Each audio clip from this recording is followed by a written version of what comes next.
আসসালামু আলাইকুম, স্বাগত জানাচ্ছি আর টিভির রাতের সংবাদে। পুরো সময় আপনাদের সঙ্গে আছি আমি ফাহমিদা সালাম। বাউলদের উপর হামলার ঘটনার তীব্র নিন্দা জানান বিএনপি মহাসচিব মির্জা ফখরুল ইসলাম আলমগীর। এই হামলার পিছনে উগ্র ধর্মান্ধ জড়িত বলে মন্তব্য করেন তিনি। অন্যদিকে ক্ষমতায় গেলে সব সেক্টরে জবাবদিহিতা নিশ্চিত করা হবে বলে জানান স্থায়ী কমিটির সদস্য আমির খসরু মাহমুদ চৌধুরী। সুষ্ঠু নির্বাচন নিশ্চিত করতে সরকারকে সব ধরনের কার্যকরী ব্যবস্থা নেওয়ার তাগিদ দেন সিনিয়র যুগ্ম মহাসচিব রুহুল কবির রিজভী।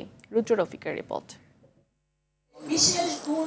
রাজধানী নয়াপল্টনে বেগম খালেদা জিয়ার সুস্থতা কামনায় দোয়া মাহফিলের আয়োজন করে জাতীয়তাবাদী মহিলা দল। এতে যোগ দেন দলের সিনিয়র যুগ্ম মহাসচিব রুহুল কবির রিজভী। এ সময় দেশে দারিদ্রতা বাড়ায় আক্ষেপ প্রকাশ করেন তিনি। আজকে ওয়ার্ল্ড ব্যাংক কেন বলছে যে বাংলাদেশের ৬ কোটি মানুষ দারিদ্র্যের ঝুঁকির মধ্যে রয়েছে। আগামী নির্বাচন রমজানের আগে ফেব্রুয়ারি মাসে এটা যাতে অবাধ সুষ্ঠু নির্বাচন হয়, জনগণের সরকার প্রতিষ্ঠার অধিকার জনগণের, সেটা যাতে নিশ্চিত হয়। এদিন দুপুরে কাকরাইলের আইডিপি ভবনে এক অনুষ্ঠানে দলের স্থায়ী কমিটির সদস্য আমির খসরু মাহমুদ চৌধুরী বলেন, বিগত সরকারের আমলে আর্থিক খাতে দলীয়করণের কারণে অর্থনীতি সংকটের মুখে পড়েছে। জবাবদিহিতা ফিরিয়ে আনতে হবে, যেমন সরকারের জবাবদিহিতা ফিরিয়ে আনতে হবে, আপনার কোম্পানিগুলোতেও জবাবদিহিতা আনতে হবে। আগামী দিনে যদি বাংলাদেশ জাতীয়তাবাদী দলকে জনগণ দেশের দায়িত্বভার দেয়, আমরা এটা চলতে দেব না। এই সমস্ত জায়গায় বড় ধরনের সংস্কার হবে। অন্যদিকে ঠাকুরগাঁও জেলা বিএনপির কার্যালয় উদ্বোধন করেন দলটির মহাসচিব মির্জা ফখরুল ইসলাম আলমগীর। এ সময় তিনি বাউলদের ওপর হামলার ঘটনার সুষ্ঠু তদন্তের দাবি জানান। এটা একটা ন্যাক্কারজনক ঘটনা, আমরা এর তীব্র নিন্দা জানাই। এটা একটা উগ্র ধর্মান্ধদের হামলা বলে আমি মনে করি। আমরা অবশ্যই এটার আপনার সুষ্ঠু তদন্ত দাবি করি এবং নিরসন দাবি করি। কড়াইল বস্তিতে আগুনের ঘটনাটিকে দরিদ্র মানুষের উপর চরম আঘাত হিসেবে উল্লেখ করেন তিনি। সরকার যেন এদের ক্ষতিপূরণের ব্যবস্থা করেন এবং সুষ্ঠু তদন্তের মধ্য দিয়ে অগ্নিকাণ্ডের জন্য প্রকৃত ঘটনাকে বের করে প্রকৃতপক্ষে কোনো ব্যক্তি দায়ী হয়ে থাকে তাহলে তাকে আইনের আওতায় নিয়ে আসার জন্য আমি দাবি জানাই। সারা দেশে অব্যাহতভাবে যে অগ্নিকাণ্ড ঘটছে তার জন্য কাঠামোগত দুর্বলতা ও অব্যবস্থাপনাকে দায়ী করেন বিএনপি মহাসচিব। যথাযথ অগ্নি নির্বাপন ব্যবস্থা থাকে তাহলে এগুলোকে অ্যাভয়েড করা অনেক সহজ। রুদ্র রফিক, RTV, ঢাকা। দেশের বিরুদ্ধে এখনও দেশি বিদেশি ষড়যন্ত্র চলছে বলে মন্তব্য করেছেন বিএনপি ভারপ্রাপ্ত চেয়ারম্যান তারেক রহমান। তিনি বলেন, ৫ আগস্টের ছাত্র জনতার ঐক্যবদ্ধ আন্দোলনে নতুনভাবে স্বাধীনতা পেলেও এখনও দেশের বিরুদ্ধে চক্রান্ত চলছে। শহীদ ডাক্তার শামসুল আলম মিলন দিবস উপলক্ষে এক ফেসবুক স্ট্যাটাসে তিনি এসব কথা বলেন। এই সময় তিনি গণতন্ত্র পুনরুদ্ধারে শহীদ মিলনের আত্মত্যাগকে স্মরণ করেন। জনগণ ঐক্যবদ্ধ থাকলে কোনো ষড়যন্ত্রই সফল হবে না জানিয়ে তারেক রহমান বলেন, শহীদ মিলনের আত্মত্যাগ সবসময় গণতান্ত্রিক আন্দোলনের প্রেরণা হিসেবে কাজ করবে।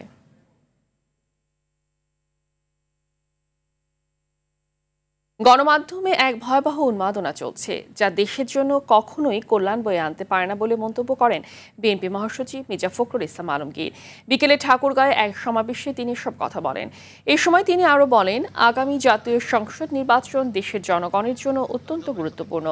আর যারা সাম্প্রদায়িকতার চর্চা করেন তারা সহজে বাহবা পান বলেও মন্তব্য করেন দলের এই শীর্ষ নেতা।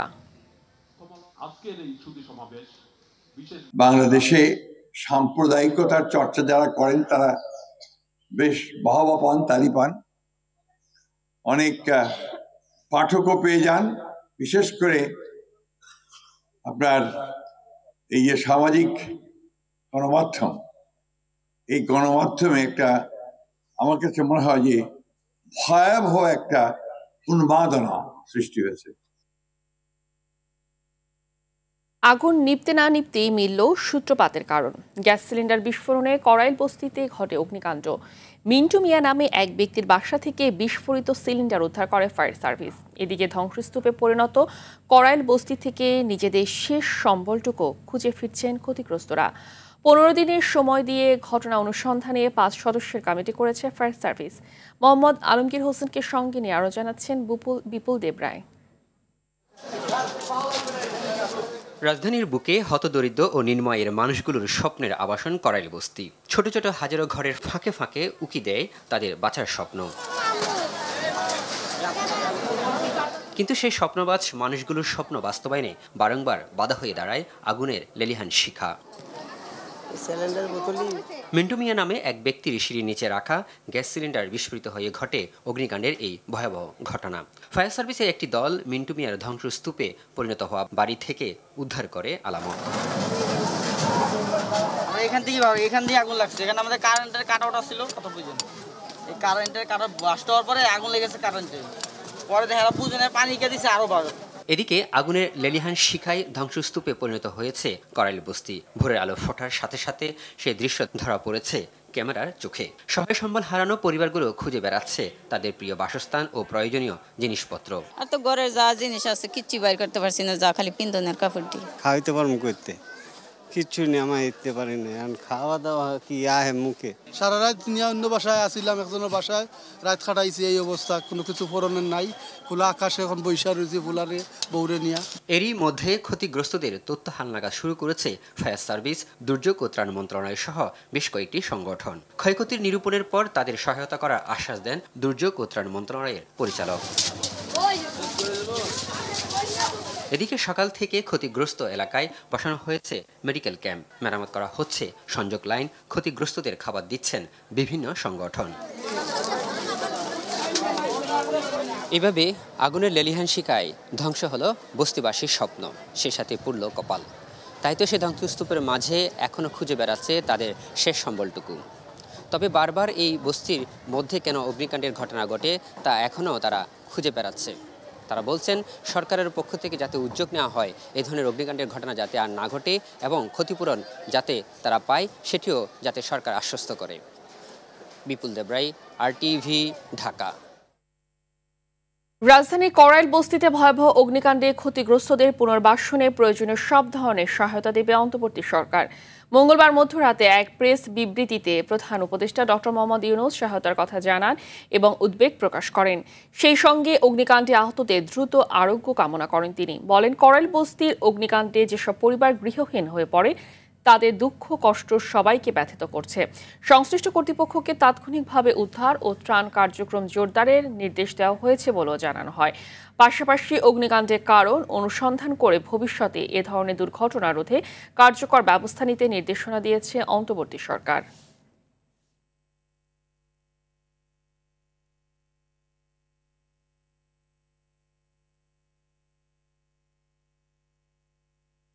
যারা নির্বাচন প্রতিহত করার ঘোষণা দিচ্ছে তাদের বিরুদ্ধে সব ধরনের ব্যবস্থা নেওয়া হবে বলে জানিয়েছে প্রধান নির্বাচন commissioner AM Nasir Uddin.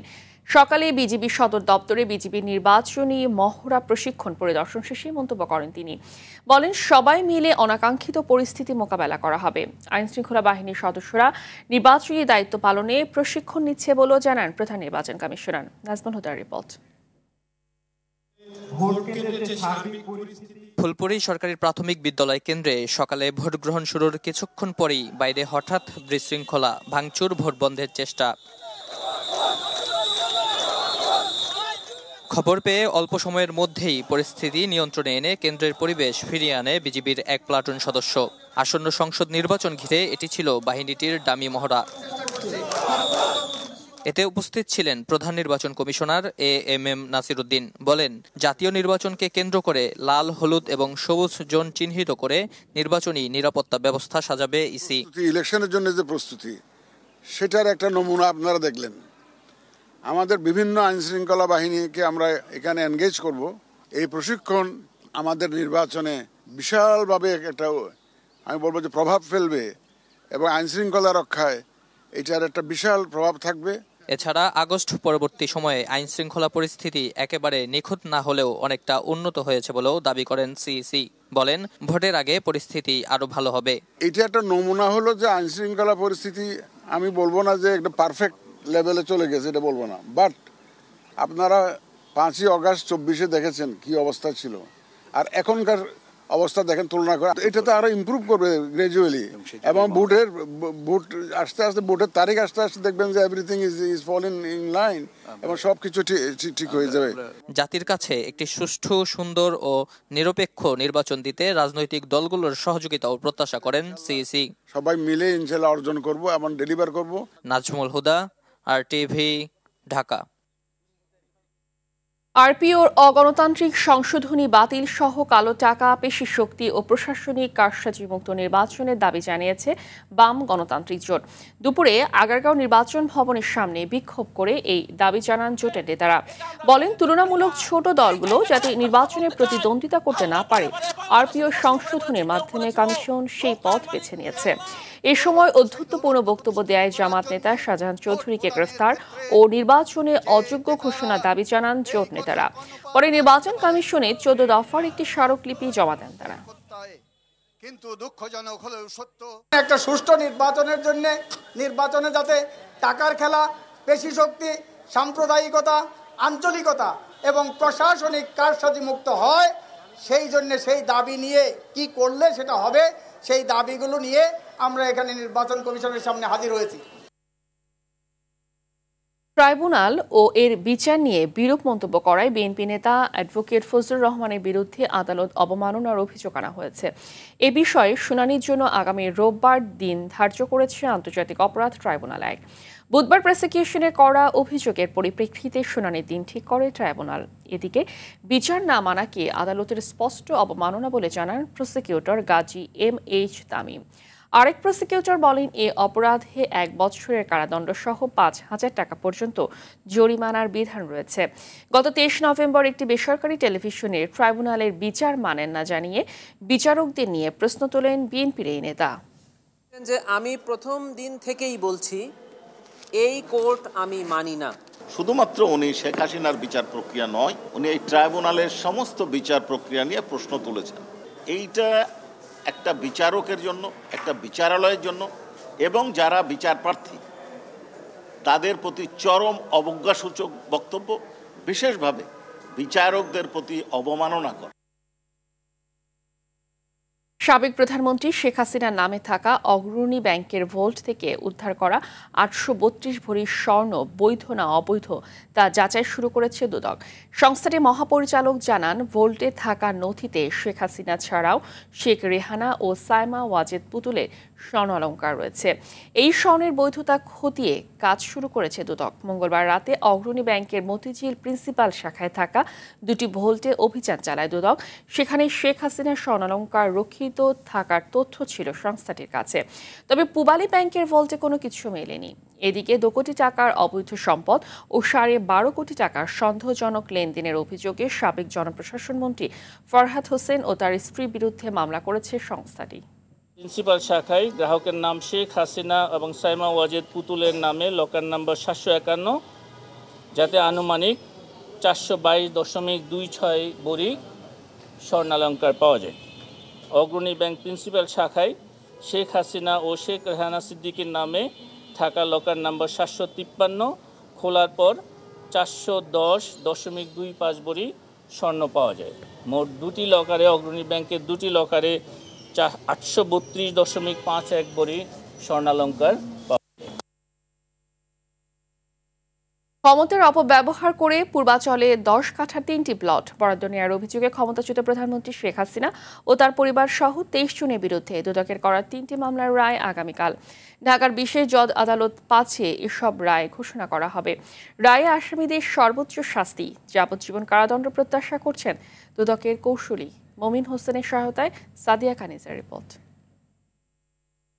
পূর্বাচলে plot দুর্নীতির অভিযোগে শেখ হাসিনা ও তার 2 সন্তান এবং সংশ্লিষ্টদের বিরুদ্ধে গত জানুয়ারিতে পৃথক 3টি মামলা করে দুদক। গত 10 মার্চ এসব মামলায় তদন্ত শেষে এ 3 জন সহ 23 জনকে অভিযুক্ত করে আদালতে অভিযোগপত্র দেয় সংস্থাটি। আর গত 31 জুলাই অভিযোগ গঠন করে আদালত। গত 4 মাসে এসব মামলায় সাক্ষ্য দেন 91 জন। তবে সাক্ষ্য গ্রহণের শেষ পর্যায়ে এসে 29 অক্টোবর আদালতে আত্মসমর্পণ করেন রাজুক কর্মকর্তা খুরশিদ আলম। তিনি খালাস পাবেন বলে আশা তার আইনজীবীর। 23 নভেম্বর দুদক ও আসামিপক্ষের আইনজীবীদের যুক্তিতর্ক শেষ হয়। চার্জ গঠন করার পরে আমরা এই মামলাটা প্রমাণ করার জন্য যে সকল সাক্ষী প্রয়োজন আমরা সেই সব সাক্ষী আমরা বিজ্ঞ আদালতে উপস্থাপন করেছি উইথ ডকুমেন্টস। দুদকের আশা এসব মামলায় শেখ হাসিনা সহ সব আসামির যাবজ্জীবন কারাদণ্ড হবে। ওনার বাবার সম্পত্তি উনি উত্তরাধিকার সূত্রে পেয়েছেন, ওনার গুলশানে বাড়ি আছে, সেই সম্পত্তি ওনার আয়কর নথিতে প্রদর্শন করা আছে। এরপরেও এই প্লটটা অন্যায়ভাবে আবদারের বশবর্তী উনি পেয়েছেন এবং উনি নিজ দখলে আবার রেজিস্ট্রি করে নিয়েছেন। প্রমাণ করতে সমর্থ হয়েছি। আমরা আশা রাখি দুর্নীতি দমন কমিশনের পক্ষ থেকে যে আইনের সর্বোচ্চ সাজা আমরা প্রত্যাশা করি।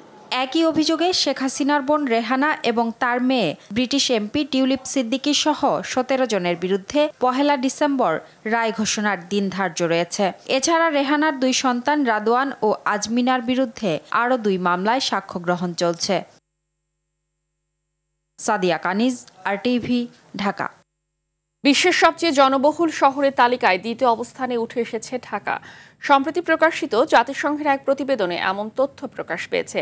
জাতিসংঘ প্রকাশিত আগের তালিকায় ঢাকার অবস্থান ছিল 9 নম্বরে। এবার দ্বিতীয় অবস্থানে আসা ঢাকায় বসবাস করে 3,66,00,000 মানুষ। এদিকে 4,19,00,000 মানুষের আবাসস্থল ইন্দোনেশিয়ার রাজধানী জাকার্তার তালিকার প্রথম স্থান দখল করেছে। এর আগে দীর্ঘদিন সবচেয়ে জনবহুল নগর ছিল জাপানের রাজধানী টোকিও। বর্তমানে তৃতীয় অবস্থানে থাকা টোকিওর জনসংখ্যা 3,34,00,000। জাতীয় সংসদে যোগ্য, সৎ ও দেশপ্রেমিক সহ মানবিক ব্যক্তিদের দেখতে চান যুক্তরাজ্যে বসবাসরত প্রবাসী বাংলাদেশিরা। মঙ্গলবার ইস্ট লন্ডনে পলিসি ফর গুড গভর্নেন্সের উদ্যোগে আসন্ন জাতীয় সংসদে কেমন জনপ্রতিনিধি দেখতে চাই শীর্ষক সেমিনারে এসব কথা তুলে ধরেন আলোচকরা। রাজনীতিবিদ, ছাত্র, শিক্ষক, গবেষক, জনপ্রতিনিধি সহ বিভিন্ন পেশাজীবী, কমিউনিটি সংগঠক, বাংলাদেশিরা উপস্থিত ছিলেন এ সেমিনারে। আলোচক হিসেবে উপস্থিত ছিলেন যুক্তরাজ্য বিএনপির যুগ্ম সাধারণ সম্পাদক শহীদুল ইসলাম মামুন, নাজমুল হুদা সাগর। বলেন, জনপ্রতিনিধি এমন চাই যিনি করের টাকা যথাযথ ব্যবহার এবং কাজের জবাবদিহি করবেন। সদস্য লেখকদের সম্মাননা দিয়েছে ঢাকা রিপোর্টার্স ইউনিটি। প্রতি বছরের মতো লেখকদের অনুপ্রেরণা দিতে এবারও এই উদ্যোগ নিয়েছে সংগঠনটি। গত 1 বছরে প্রকাশিত বইয়ের উপর দেয়া সম্মাননায় আরটিভির সালাম ফারুক, মাদুর রহমান রুবেল, আতিকা রহমান সহ 29 জনকে এ সম্মাননা দেয়া হয়। অনুষ্ঠানে লেখকদের হাতে সম্মাননা তুলে দেন আন্তর্জাতিক মাতৃভাষা ইনস্টিটিউটের পরিচালক অধ্যাপক ডক্টর মোহাম্মদ আসাদুজ্জামান। সে সময় সংগঠনের সভাপতি আবু সালেহ আকন, সাধারণ সম্পাদক মাইনুল হাসান সোহেল, প্রচার ও প্রকাশনা সম্পাদক মিজান চৌধুরী সহ অন্যান্যরা উপস্থিত ছিলেন। পপুলার লাইফের গৌরবময় 25 বছর পূর্তি উৎসব। রাজধানীর ইনস্টিটিউশন অফ ডিপ্লোমা ইঞ্জিনিয়ার্স মিলনায়তনে এ পূর্তি অনুষ্ঠান অনুষ্ঠিত হয়। প্রধান অতিথি ছিলেন বিএনপি স্থায়ী কমিটির সদস্য ও প্রতিষ্ঠানটির স্বপ্নদ্রষ্টা আমির খসরু মাহমুদ চৌধুরী। 2000 সালে যাত্রা শুরু করা প্রতিষ্ঠানটি উদ্ভাবনী ও কল্যাণমুখী জীবন বীমা পণ্য এবং নিম্ন আয়ের জনগোষ্ঠীর সেবা প্রদানে শীর্ষস্থানীয় ভূমিকা রাখছে। কোম্পানির পরিচালক ও সাবেক চেয়ারম্যান আমির হুমায়ুন মাহমুদ চৌধুরী ও মোহাম্মদ মোতার হোসেন ছাড়াও অনুষ্ঠানে আরও উপস্থিত ছিলেন কোম্পানির ঊর্ধ্বতন কর্মকর্তা সহ বিভিন্ন পর্যায়ের কর্মকর্তাবৃন্দ।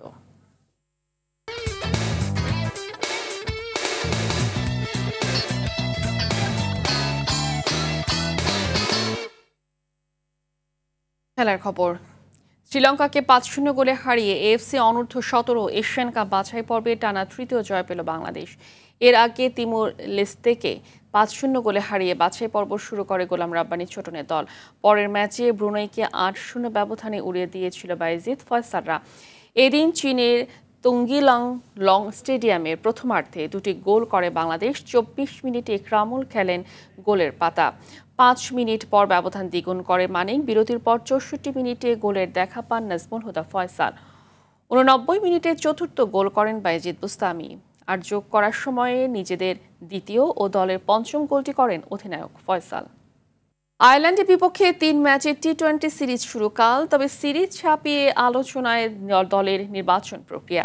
এতে অধিনায়কের পরামর্শ আমলে নেওয়া হয়নি বলে প্রি ম্যাচ সংবাদ সম্মেলনে অভিযোগ করেন লিটন দাস।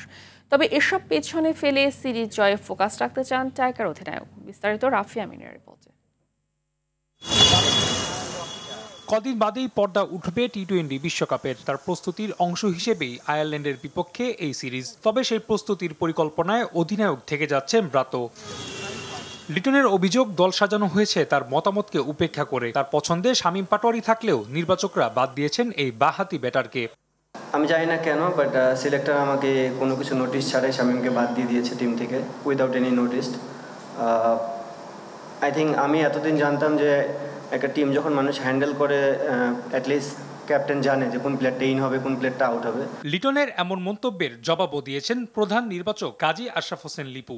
ক্রিকেট অপারেশনসের মাধ্যমে বোর্ডের অনুমোদন নিয়ে ঘোষিত হয়। সিলেকশন কমিটির একটা এখতিয়ার আছে। সিলেকশন কমিটি সবসময় দলনায়ক এবং কোচের সঙ্গে একই সহাবস্থানে নাও থাকতে পারে কোনো খেলোয়াড়ের ব্যাপারে, এবং সেখানে কোনো অনুমতি নেওয়ারও প্রয়োজন নেই। আমরা we are accountable to the board. অবশ্য দলে যারা সুযোগ পেয়েছেন তাদের প্রতিও আস্থা লিটনের। জানালেন ওয়েস্ট ইন্ডিজ সিরিজের ধাক্কা কাটিয়ে সেরা ফলাফলে চোখ তার। আমি এখানেও চাই যে আমরা প্লেয়াররা টাফ সিচুয়েশনে পড়বো, বাট টাফ সিচুয়েশনে পড়ার পর যে জিনিসটা হয়েছে লাস্ট সিরিজে আমরা জিততে পারিনি, বাট এবার চেষ্টা করবো যেন ওখান থেকে টাফ থেকে বের হয়ে যেন ম্যাচগুলো উইন করতে পারি। আমাদের যে টিম আছে, আমাদের যে ক্যাপাবিলিটি আছে, আমরা যদি আমাদের দিনে 100% ক্রিকেট খেলতে পারি অবশ্যই ডমিনেটিং জয় পাওয়া সম্ভব। চট্টগ্রামের শহীদ বীরশ্রেষ্ঠ ফ্লাইট লেফটেন্যান্ট মতিউর রহমান স্টেডিয়ামে ম্যাচটি শুরু হবে সন্ধ্যা 6টায়। রাফি আমিন, RTV। রাতের সংবাদ এই পর্যন্তই। রাতের সংবাদ রাত 1টায় দেখার আমন্ত্রণ রইল। ধন্যবাদ সবাইকে।